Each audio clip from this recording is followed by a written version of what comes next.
Right, now we bring a discussion on the need of regulatory framework for artificial intelligence.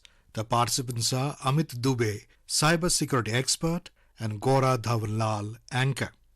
Hello and welcome to our program. Artificial intelligence or AI is the science and engineering of creating machines and systems that can perform tasks that normally require human intelligence.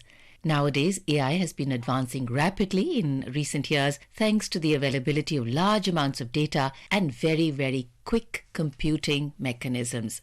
We're delighted to have in the studio with us Amit Dubey, cybersecurity expert. Amit, welcome to the program.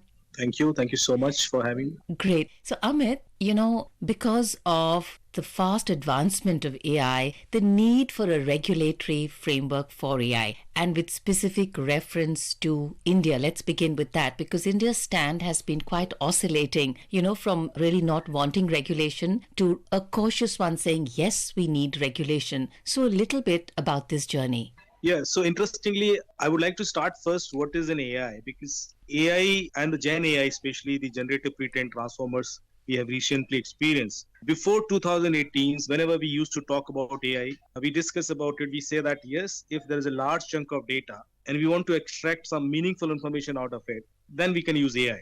But there was always a debate that AI can never generate things. It can never create things like humans. It will never be able to write stories, poems, or images or music. But now AI is capable of doing this all. And that's what it has created the difference.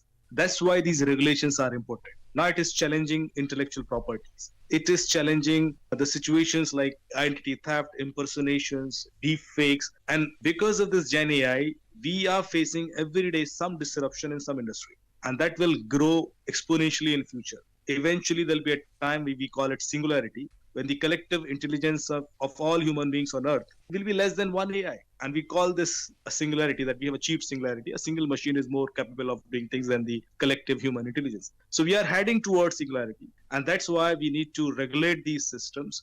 Before this ChatGPT was launched, 1 week before, we had fraud GPT in practice on dark web. And then after 1 week, we got this Bomb GPT. A fraud GPT is designed especially to commit crime, to design fraud scheme.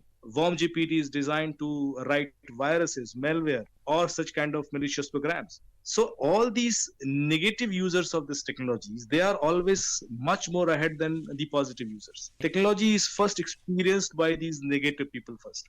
And if we don't have any such regulations, laws in place, they'll be taking the advantage of the situation. And that's what we are experiencing it now. And I think that's why it is very important that before we get into the difficult situation, because of deep fake, we may have challenges in our elections. There'll be misinformations all around. There'll be content created using any face, any audio of anyone and creating misinformation.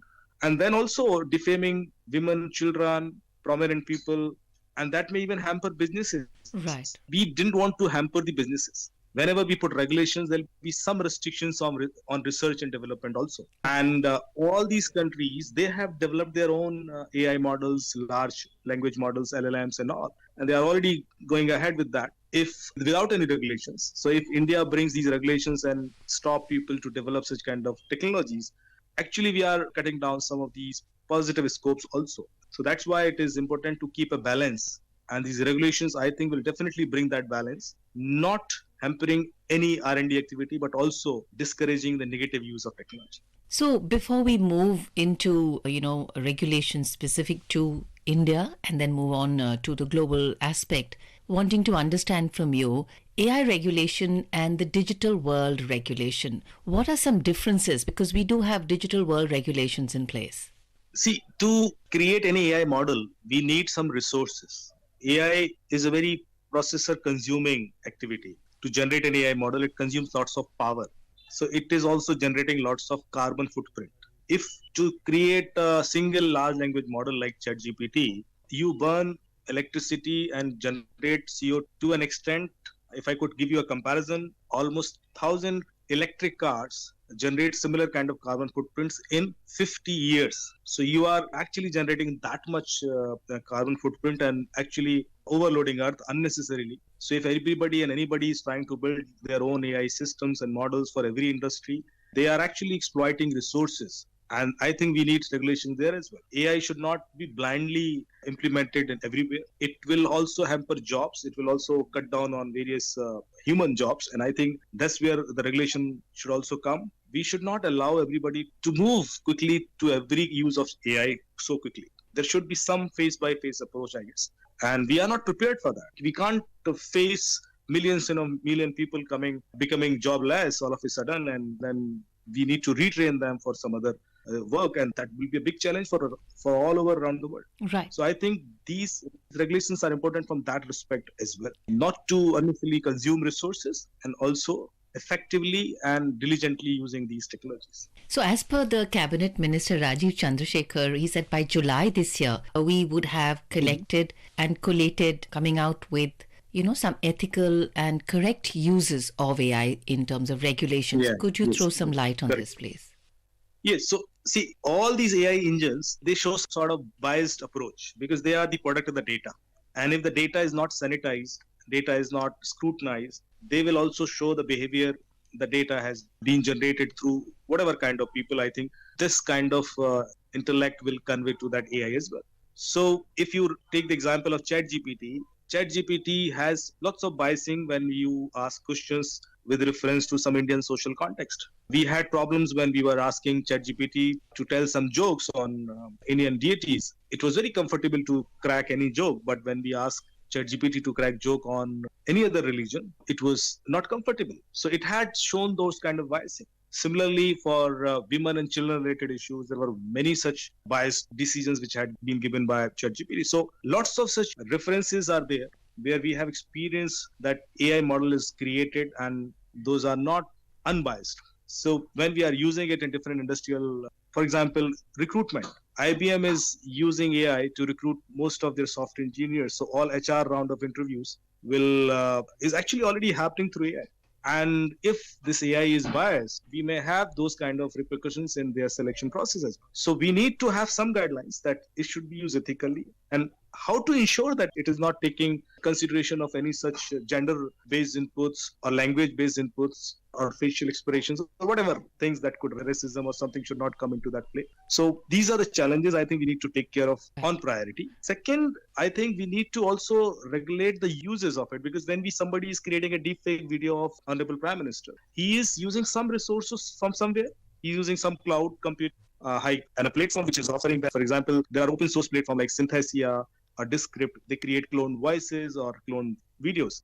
Now, there is no regulation, right, that you can't create a fake video of someone else.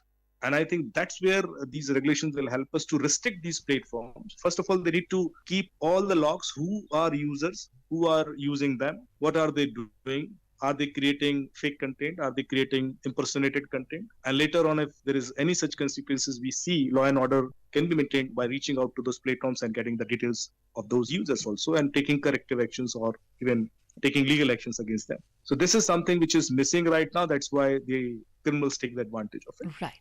So coming back to, and I think you very powerfully put it, the uses, because, AI is a tool and you could have a regulation on the tool, but somewhere you don't know how, it's like intelligence. You can use it for a good purpose until your final result is out. You don't know what it's going to be like. International regulations are saying that we'd like to categorize primarily 4 designations like unacceptable, high, limited, or minimal risk. So when you see that the final outcome is only determined once it is out, what are some challenges actually? You can restrict a tool, regulate a tool, but the result you really don't know. Yes, of course. So as I said, that most of us, we are also the product of the data that has been fed to us since our birth. The data that we have been consuming through our parents, teachers, books, newspaper, television, social media. We become the product of that data. If the data itself is manipulated, those kind of biased or reasonings or misinformations would definitely impact our decision-making capability and will become the outcome of the data. It is with each and every one. So with AI.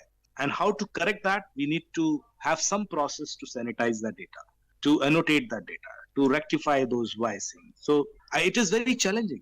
It's not that easy also. Even after regulation, to achieve that will require lots of AI to do that.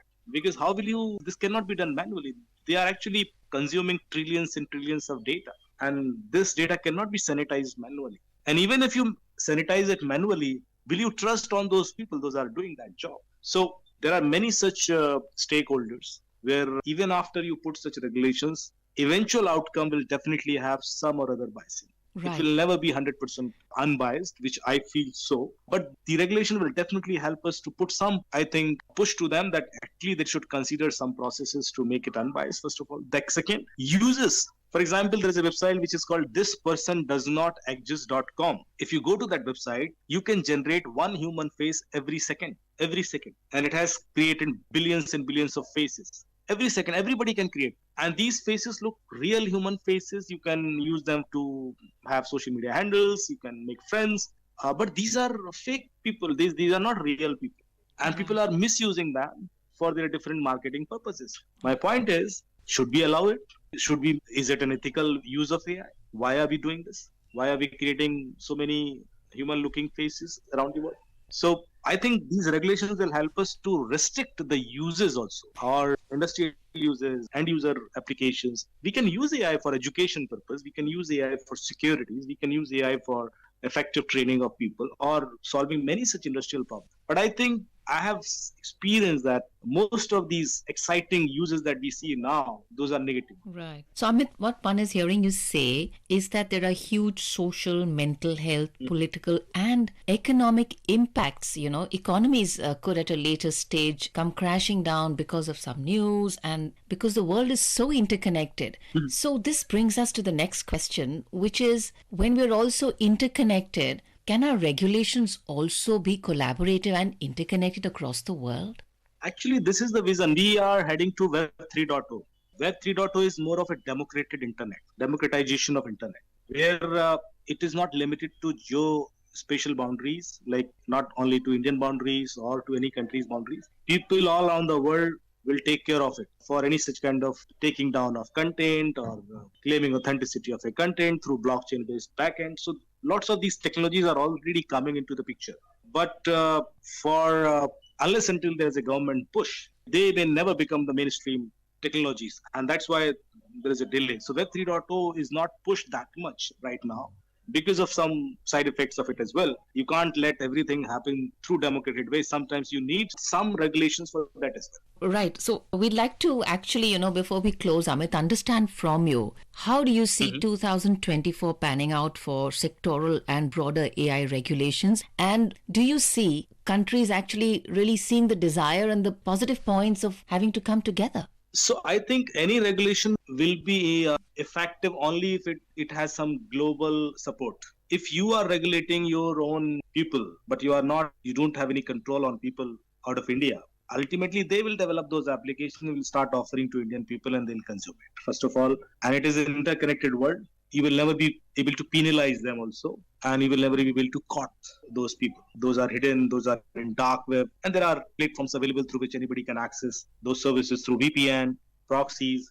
So really, Amit, thank you for all your inputs. And what we're understanding is that addressing the challenges of AI and AI regulation requires a collaborative effort from policymakers, industry leaders, and society as a whole. And as we develop robust regulations, promoting responsible AI practices and investing in education and training are crucial for harnessing actually the full potential of AI, at the same time trying to minimize its negative impacts. And as we navigate the evolving AI landscape and striking a balance, I think by doing so, we can build a future where AI augments human capabilities and leads to a more prosperous and inclusive society. Amit Dubey, thank you so much for joining us on the program today.